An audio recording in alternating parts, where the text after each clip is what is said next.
샬롬 임마누엘. 다짜고짜 옆에 계신 분과 이렇게 인사하시죠. 괜찮아요. 그래도 주님이 당신을 사랑하시면 변함이 없어요. 괜찮아요. 그래도 주님이 당신을 사랑하시면 변함이 없어요. 사랑하는 링커 여러분, 우리는 오늘 이 예배 속에서 다양한 광경들을 목격하고 있습니다. 화려한 조명, 그리고 매끄러운 예배 진행, 아름답게 디자인된 프로젝터 화면, 우리의 감정을 뒤흔드는 여러 가지 사운드들.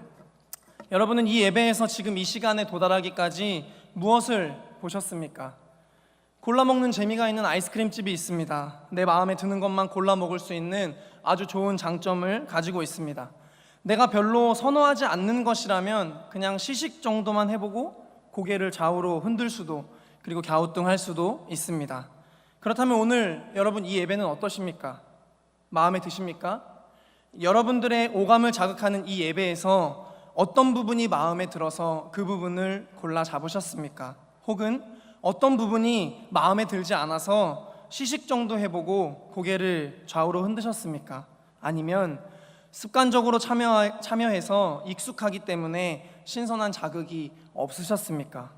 사랑하는 링커 여러분, 우리는 이 예배를 통해서 반드시 예수가 보여지는 놀라운 은혜가 있기를 간절히 소망합니다. 이 모든 예배가 예수님을 위한 예배인 것이 맞다면, 아니 지금 우리가 함께하고 있는 이것이 예배가 맞다면, 우리는 이곳에서 보여지는 모든 것들이 예수를 향한 것임을 기억하고 우리는 모든 것을 붙들 수 있고 모든 것을 붙들기 위해 노력할 수 있습니다. 왜냐하면 이 예배를 통치하시는 분, 이 예배 가운데 거하시는 분이 예수 그리스도이시기 때문입니다. 다시 말하면 그 어떤 것도 예수님을 가릴 수 없다는 말입니다. 만약 가릴 수 있다면 그것은 이 예배가 가린 것이 아니라 우리들의 스스로의 마음이 예수를 가렸을지도 모릅니다. 원래 정말 배고픈 사람은 식탁에 차려진 반찬을 탓하지 않습니다. 그러나 배가 부른 사람은 선택적으로 반찬을 취합니다. 그런데 이상하게 예배를 향한 우리의 배고픔은 늘 반찬을 투정합니다. 언제나 예수님은 그대로 예수님인데 이상하게 갈급할수록 반찬을 투정하는 우리들의 모습을 발견할 수 있다는 겁니다.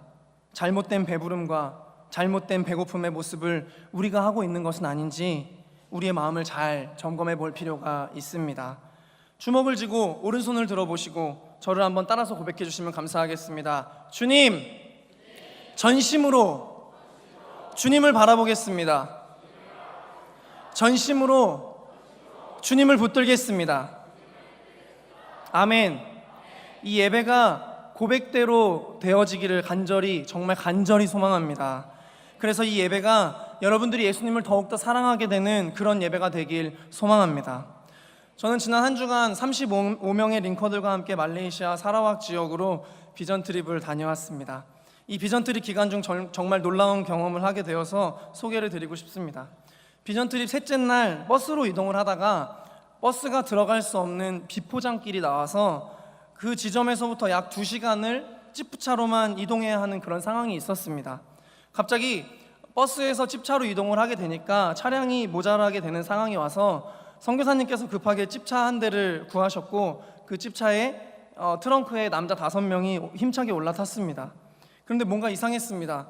저희 남자 5명이 타고 있던 이 찝차는 트렁크에 짐이 많아서 자리가 좁았는데 여자 청년들을 저희 차 트렁크에 태우고 그리고 새로 구해서 트렁크에 아무것도 실려있지 않은 그 넓은 찝차 트렁크에 선교사님께서 저희 남자 5명을 타라고 하시는 겁니다. 뭔가 이상했지만 선교사님께서 이번에는 남자들을 조금이나마 편하게 이동시키려고 하시나 보다 이런 생각을 했습니다. 그런데 타고 보니 또 하나의 이상한 점이 있었습니다. 분명 다른 찝차에는 트렁크에 아무것도 덮여있지 않았는데 저희가 타게 된 그 찝차 트렁크에는 이상한 천막 같은 게 트렁크를 다 가리지 못할 만큼 대충 가려져 있었습니다. 알고 보니 이 차는 평소에 음식물을 담아서 운반하는 일명 짬차였습니다. 비포장도로의 이 덜컹거림에 못 이겨서 손으로 차량의 트렁크의 한 부분을 손으로 잡게 될 때면 손바닥에 묻어오는 이 정체를 알 수 없는 빨간 액체들이 제 안에 있었습니다. 우리가 2시간을 달려서 사역지에 도착했을 때 유난히도 저희를 반겨주었던 것은 현지 사람들이 아니라 현지 날파리들이었습니다. 기도원에게 300용사를 주신 그 하나님께서 저희 짬차 용사들에게 인당 300마리의 날파리들을 보내주시고 그들이 우리의 온몸을 마치 아우라처럼 감싸는 일들을 경험했습니다. 우리는 그래서 이 찬양을 부르지 않으면 큰 시험에 빠질 것 같아서 이 찬양을 고백했습니다. 감사함으로 주를 높이며 힘들 때도 기뻐하겠습니다. 우리의 지난주 결단이 말레이시아에서 실현되었습니다. 할렐루야. 분명 여기가 어딘지 저는 정확히 알고 있는데 이런 생각이 들었습니다. 여긴 어디인가? 나는 누구인가? 그리고 내 몸을 감싸고 있는 너희들은 누구인가? 참으로 감사하고 행복했던 비전 트립이 아니었나라는 생각이 듭니다. 우리 다 같이 하나님께 영광의 박수를 올려드립니다. 주님 감사합니다. 사실 저는 이번 비전 트립을 통해서 아주 중요한 한 가지를 생각하게 되었습니다. 감사함 그리고 기쁨, 여러 가지가 있었지만 특별히 이번에 나누고 싶은 저에게 있어서의 비전 트립의 키워드는 예수와 함께하는 것의 의미였습니다. 말레이시아와 대한민국을 비교하는 것은 사실 옳은 방법인지 잘 모르겠습니다만 그들이 살아가고 있는 삶의 모습과 그리고 현재 우리가 살아가고 있는 이 삶의 모습은 많은 차이가 있었습니다. 그런데 그들의 물질적인 가난함과 그리고 우리의 풍요로움의 차이가 우리가 예수의 이름을 함께 부를 때 아무런 의미가 없어 보였습니다. 우리가 그들을 어떻게 생각하고 그들이 우리를 어떻게 생각하는지, 그들과 우리의 차이가 무엇인지, 이런 것은 예수의 이름 앞에서 전혀 중요한 문제가 아닌 것처럼 보여졌습니다. 우리가 그곳에서 함께 경험하고 있던 것은 서로의 환경과 그리고 문화와 의식 등 이 모든 차이를 넘어서 모두가 예수님과 함께하고 있는 그 광경이었습니다. 아니, 예수님이 아니고서는 목격할 수 없었던 그러한 광경을 우리는 목격할 수 있었습니다. 보이지도 않는 예수가, 우리가 때로는 정말 아무것도 아닌 것처럼 잠시 옆으로 접어놓는 종이짝처럼 여기는 그 예수가, 종종 나의 인생과 전혀 상관없길 오히려 바라는 그 예수가 나의 왕이시라고, 나의 주인이시라고, 그 주님 나와 함께 해달라고 두 손 높이 들고 경배하며 함께하는 우리 모두를 바라보면서, 주님, 이 세상의 그 어디에서도 그리고 그 무엇도 주님과 함께하는 것보다 아름다운 것은 없습니다. 그리고 앞으로도 저는 그런 것을 발견할 수 없을 것입니다 라고 고백하게 되었던 기억이 있습니다. 우리가 여기서 생각해 봐야 할 것은, 우리가 그곳에서 예수의 이름을 부를 때 그들이 정말 기뻐 보이고 정말 행복해 보였는데, 사실 그들의 현재의 인생 가운데 그들은 고통과 고민과 그리고 어려움이 없었을까 하는 겁니다. 어쩌면 우리보다 어떤 부분에서는 더욱 처절한 삶의 시간들, 그리고 처절한 번뇌와 그리고 고민들을 보내고 있었을지도 모릅니다. 그런데 그 무거운 개인의 상황을 각각의 어깨에 짊어진 우리 모두가 예수님의 이름을 부르고 예수님과 함께 할 때 마치 모든 인생들의 아무런 걱정과 근심이 없는 것과 같은 기쁨을 경험하게 되었다는 겁니다. 이것은 고난의 상황이 사라졌다는 이야기가 아닙니다. 학자금 대출 연체료가 갑자기 탕감되었다는 이야기도 아닙니다. 늘 나에게 욕설을 퍼붓고 폭력을 행사하는 가족들이 갑자기 미소로 날 대해준다는 그러한 것도 아닙니다. 혹은 마치 마취총을 쏜 것처럼, 마취에 든 것처럼 일시적으로 우리가 어떠한 고통을 잊게 되었다는 것도 아닙니다. 그들의 삶의 모자람과 우리의 삶의 모자람이 그리스도 예수와 함께 할 때 정말 다 괜찮았다는 겁니다. 왜냐하면 그 순간에 우리는 예수님과 함께함으로 정말 충분함을 경험하고 있었기 때문입니다. 대체 예수와 함께한다는 것이 무엇인가 고민하게 되었습니다. 여러분 혹시 이런 경험이 있는지 궁금합니다. 정말 사랑하는 사람과 함께 있을 때 이 사람이 나에게 어떤 조건을 충족시켜 주어서가 아니라 그냥 이 사람 자체와 함께 있는 것만으로도 충분한 경험, 이 사람과 함께 있는 것이라면 내가 손해보는 것 같은 다른 상황들이 나에게 처해 있을지라도 정말 괜찮은 것 같은 그런 경험, 우리가 그곳에서 예수님과 함께 한다는 것이 마치 이런 것이 아닐까 생각해 보게 되었습니다. 이러한 말들에 어떤 사람은 이러한 이야기를 할지도 모르겠습니다. 지금 내 상황이 이렇게 좋지 않은데 예수와 함께하는 것이 무슨 소용인가? 지금 내가 이렇게 어려운 가운데 있는데 예수와 함께하는 것이 무슨 소용이란 말인가? 사랑하는 링커 여러분, 혹시 하나님이 우리의 삶을 통해서 진정 요구하고 계신 것이 무엇인지 알고 계십니까? 하나님이 요구하신다는 것은 나를 만드신 주인의 바램을 이야기하는데, 우리가 만약 하나님이 창조주라는 것을 믿는다면 창조주의 바램에 응답하는 것보다 중요한 일은 사실 없을 겁니다. 그런데 우리는 그 바램이 나의 바램으로 변질이 되어서 세상적 기준에서의 성공을 바라고, 마치 그것이 하나님께 영광 돌리는 것이라 착각하고 그것만이 나의 삶을 행복하게 해준다는 큰 오류를 추구하지만, 하나님의 창조, 즉 우리를 지으신 그 목적은 우리가 잘 알고 있듯이 태초에 사랑이라는 것이었습니다. 그렇다면 이 사랑함에 있어서 가장 중요한 것이 무엇이라고 생각하십니까? 바로 함께함입니다. 함께 있어야 서로의 사랑이 깊어집니다. 한 사람만 함께 있고 싶어하는 것도 사랑에 큰 문제를 발생시킵니다. 서로가 함께하기를 원할 때 사랑은 건강하고 아름답게 깊어져 가게 되는 것임을 우리 모두가 잘 알고 있습니다. 함께하지 않고 사랑한다고 말하는 것은 가짜입니다. 그것은 거짓말입니다. 함께하는 것이 사랑에 있어서 가장 중요한 부분이기 때문에 그렇습니다. 여러분, 예수님이 우리를 왜 구원하시려는지 아십니까? 예수님이 우리를 구원하시려는 그 이유를 여러분들 알고 계십니까? 영원한 죽음에서 우리를 영원한 생명으로 옮기시려는 이 예수님의 간절함이 무엇인지 여러분들은 아십니까? 예수님이 우리를 구원하시려는 이유는 우리와 영원에서 영원까지 함께하고 싶어 하시기 때문입니다. 하나님에게 있어서 우리와 함께함이라는 것은 아들을 십자가에서 죽일 만큼의 중요한 문제였습니다. 예수님에게 있어서 우리와 함께함이라는 것은 나의 목숨을 기꺼이 십자가에 못 박히기를 결정하는, 목숨까지 내어줄 만큼의 아주 중요한 문제였다는 겁니다. 주님은 성경을 통해서 우리에게 계속해서 이제라도, 지금이라도 돌아오라는 메시지를 계속해서 이야기하고 있는데, 그 이유가 무엇이라고 생각하십니까? 우리가 주님께 돌아가야 주님이 우리와 함께 할 수 있기 때문입니다. 성경은 우리가 왜 굳이 땅끝까지 증인이 되어야 한다고 이야기합니까? 열방 모든 사람들과 함께 하시기 원하시는 주님의 간절하고도 유일한 마음 때문입니다. 주님의 마음은 우리와 함께함에 있습니다. 우리가 주님과 함께하는 것이 주님에게는 이렇게 중요하고 첫 번째가 되는 일입니다. 그러나 안타깝게도 반대로 우리가 주님과 함께하고자 하는 마음은 주님의 마음과 비교할 때 얼마나 부끄럽고 초라해지는지 모릅니다.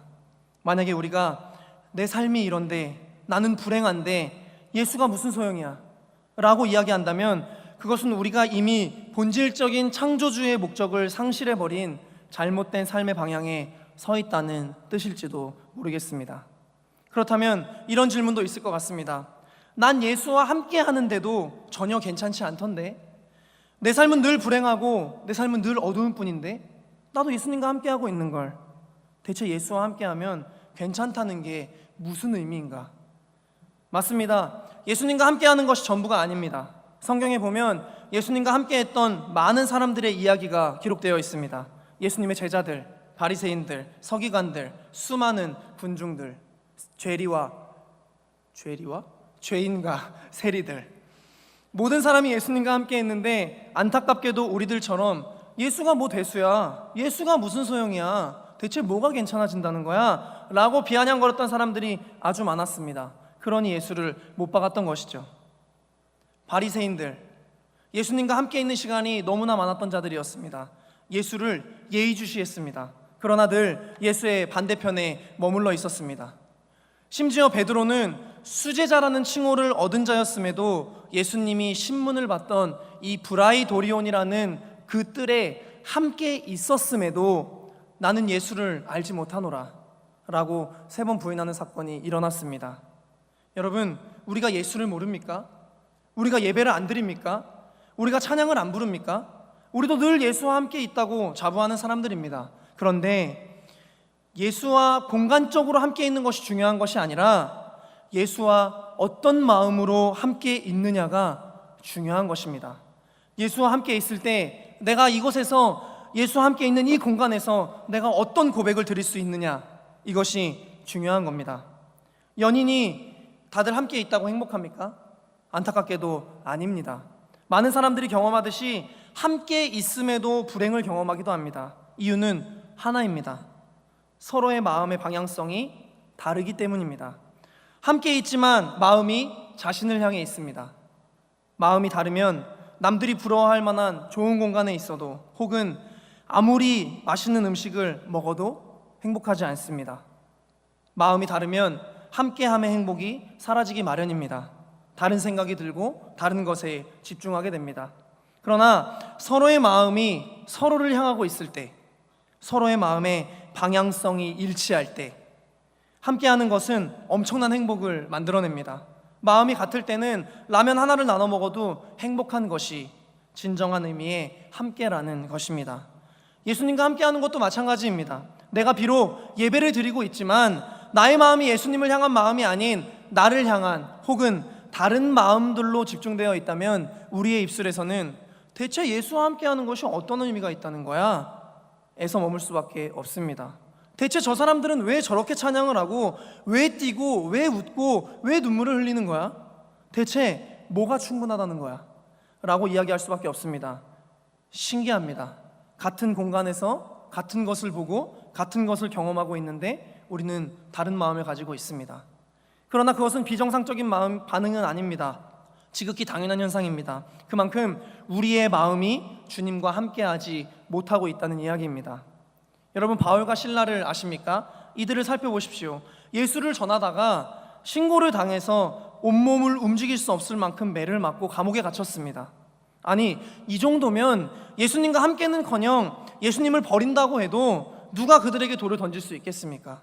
그러나 그들은 그 감옥에서도 변함없이 예수님과 함께하기를 사모함으로 찬양하고 기도했다고 성경은 기록합니다. 왜입니까?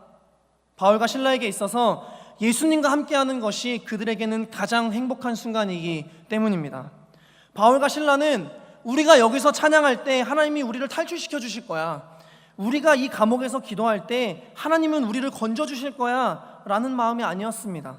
그들은 그저 어떤 상황이든 삶의 목적대로 예수님과 함께하기를 결정했던 것입니다. 즉, 그것으로 충분했다라는 이야기입니다. 여러분, 그들이 찬양할 때의 모습이 상상이 되십니까? 그들이 감옥에 갇힌 것 때문에 너무나 절망적인 슬픔에 잠겨 있었을까요? 저는 확신하건대 그들은 힘차게 찬양했을 것입니다. 왜냐하면 성경은 그들이 하나님께 찬미의 노래를 불렀다라고 기록하고 있고, 그 찬미의 노래를 죄수들이 모두가 들었다라고 기록하고 있기 때문입니다. 그들에게 예수님과 함께함은 공간과 그리고 상황을 넘어선 가치였고 기쁨이었습니다. 여러분, 다니엘이라는 성경 인물을 아십니까? 저는 이 다니엘이라는 인물을 참으로 좋아합니다. 정말 대단하다고 생각하고 존경스럽습니다. 다니엘이 이 예루살렘 성전을 향해서 창문을 열고 하루에 3번 기도할 때 이것이 적발되면 사자굴에 들어가 사자의 밥이 될 거라는 것을 몰랐을까요? 이미 모든 나라에 그 조서가 붙어 있고 왕의 도장이 찍혀 있는데 말입니다.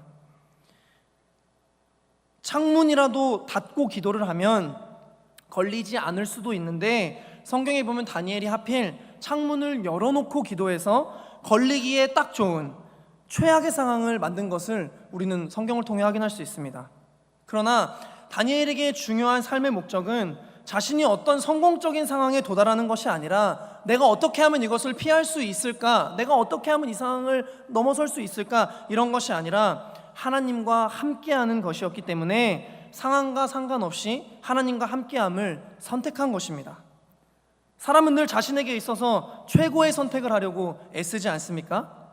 다니엘은 하나님과 함께하고 고난을 겪을래, 아니면 그냥 편안할래?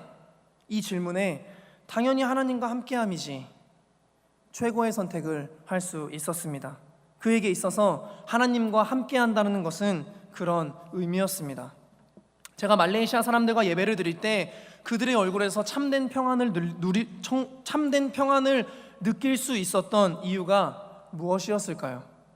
그것은 그들이 부유해서가 아니라, 어려움이 없는 현재를 지나고 있기 때문이 아니라, 행복한 내일이 올 것이라는 그들의 기대감이 아니라, 그들이 예수와 함께하고 있었기 때문입니다.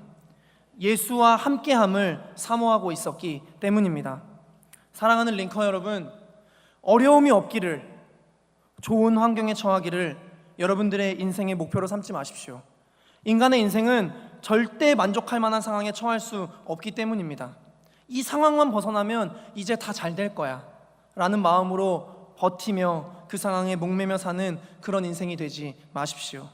언제쯤 우리는 우리가 그렇게 원하는, 원망하는 이 환경에서 벗어날 수 있을까요?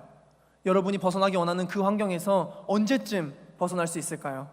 이스라엘 백성들은 애굽에서 노예 생활만 좀 그만했으면 좋겠다고 했는데 막상 하나님께서 출애굽을 시켜줬더니 고기만 좀 먹었으면 좋겠다고, 고기를 줬더니 물만 좀 먹었으면 좋겠다고, 물을 줬더니 이제는 좀 가나안에만 들어가면 좋겠다고, 젖과 꿀이 흐르는 가나안에 들여보내줬더니 우상 숭배하고. 그들이 누구입니까?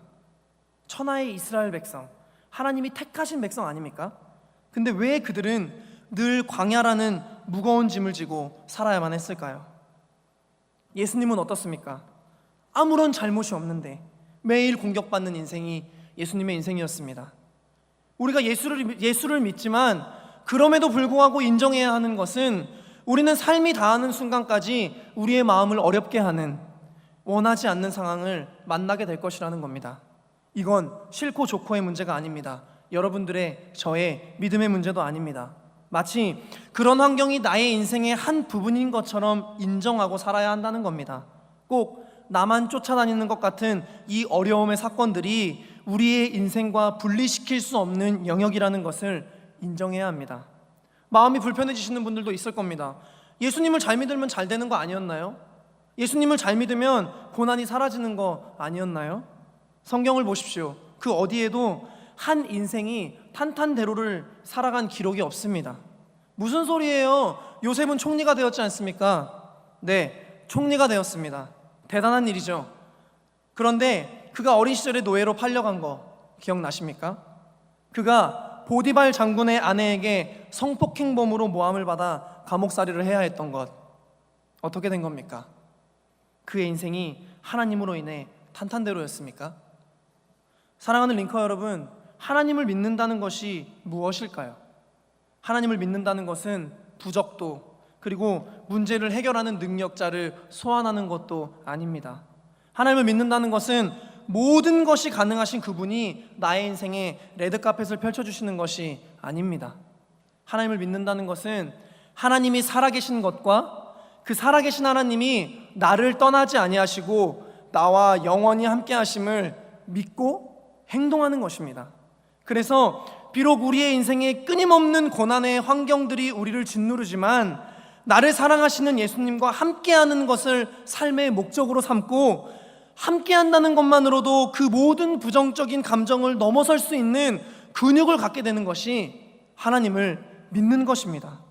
그러므로 정말 사랑하는 링커 여러분, 여러분이 정말 하나님을 창조주로 믿고 있다면, 나를 창조하신 분이 하나님임을 여러분이 정말 믿고 있다면 상황이 나아지지 않아도, 세상의 기준에서 무언가 뒤처지는 삶을 사는 것 같아도 하나님이 나와 함께하는 것을 목숨보다 귀하게 우리 주님이 여기셨던 것처럼, 하나님이 나와 함께하는 것을 목숨보다 귀하게 여기셨던 하나님처럼 여러분도 하나님과 함께하는 것이 본질적 삶의 목적임을 깨닫고 하나님이 우리와 함께하기를 원하시는 마음의 100만 분의 1의 마음이라도 하나님과 함께하기를 사모할 수 있는 저와 여러분이 될 수 있기를 간절히 소망합니다. 이 시간 결단하며 찬양하겠습니다.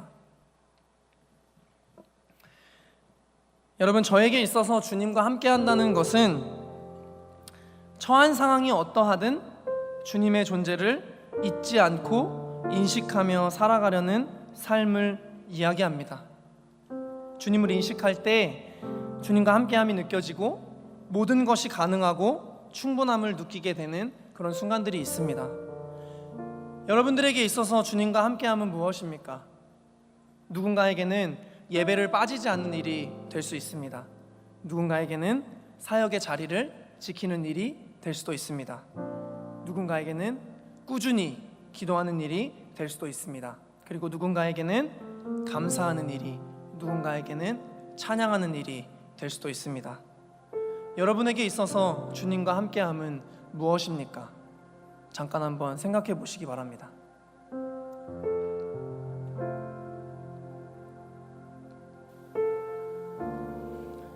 시편 73편에서 이 아삽이라는 사람은 악인들은 득세를 하고 고통조차 없는 것처럼 보이는데 자신은 매일의 삶이 고난 천지인 것 같은 느낌을 받으면서 나도 차라리 세상 사람들처럼 살고 싶다, 나도 그렇게 살까? 라는 유혹에 시달렸음을 고백했습니다.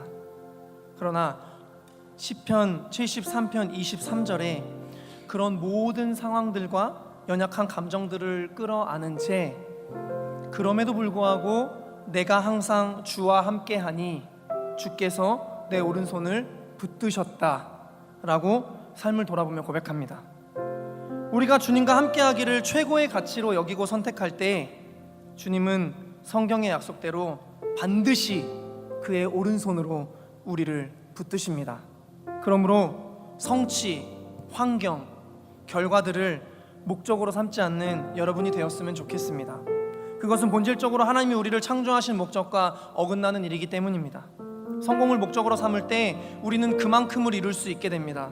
그러나 하나님과 함께하는 것을 목적으로 삼을 때 우리는 우리의 힘으로 탈출해 보려 했으나 영원히 탈출할 수 없는 세상의 감옥에서 바울과 실라처럼 자유케 되는 은혜를 경험하게 될 것입니다. 또한 죽음의 환경이었던 세상 속 사자굴에서도 평안을 누리며 생명으로 걸어 나올 수 있게 될 것입니다. 왜냐하면 우리가 주님을 함께함을 최고의 가치로 여길 때 그때는 창조주께서 그의 오른손을 움직이실 것이기 때문입니다. 함께해야 서로의 향기를 맡을 수 있습니다. 함께해야 서로의 체온과 서로의 마음을 알 수 있습니다. 함께해야 예수님의 옷자락을 붙들고 있을 수 있습니다. 그 옷자락을 붙들고 있어야 혈루증이 떠나가게 되는 겁니다. 주님과 함께함이 우리의 전부가 되었으면 좋겠습니다. 이것이 제가 믿고 있는 성경이 말하고 있는 진리의 한 부분입니다. 진리는 변하지 않는 유일한 것을 의미합니다. 그 어떤 환경도 그 어떤 대상도 바꿔낼 수 없는 것이 진리입니다. 저에게 이 진리가 실제라면 분명 여러분에게도 이 진리가 실제인 것이 분명합니다. 롯데월드에 20번 가본 사람이 자유로드롭을 못 타봤다는 것은 무서워하거나 관심이 없다는 것입니다.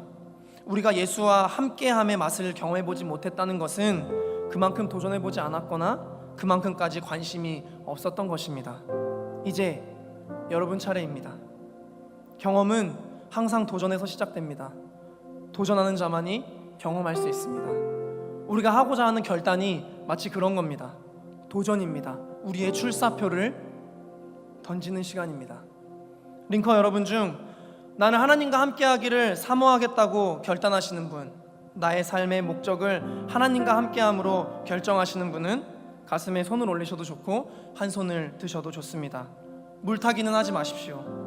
나도 분위기에 따라 결단해야 될 것 같은 그러한 거짓의 결단은 필요 없습니다. 그저 오직 내 마음에 계신 성령님께 집중하시고 결단하십시오.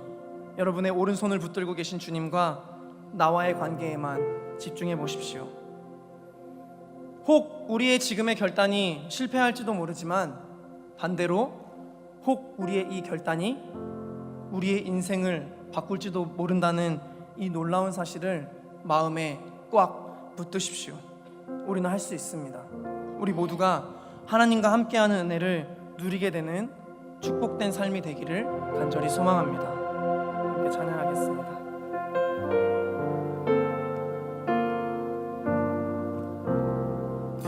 주님과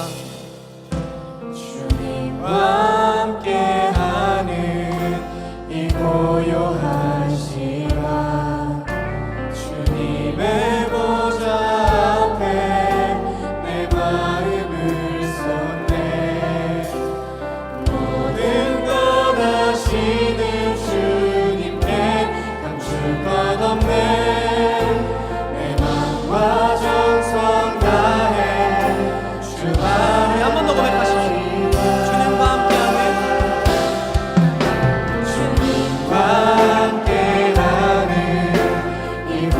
고요하시라 주님의 보좌 앞에 내 마음을 쏟네 모든 것 아시는 주님께 감출 것 없네 내 맘과 정성 다해 주 바라나이다 맘 다해 사랑합니다 이 시간 주님과 함께하는 여러분들의 마음을 집중하십시오. 주만이 원하네 모든 삶 당신 것이니 주만 섬기니 온 마음 다해 나 염려하지 않아. 여러분들 믿음으로 고백하십시오. 나쓸 것 아시니 나 오직 주의 얼굴 주님, 우리가 주님의 얼굴만을 구하기를 원합니다.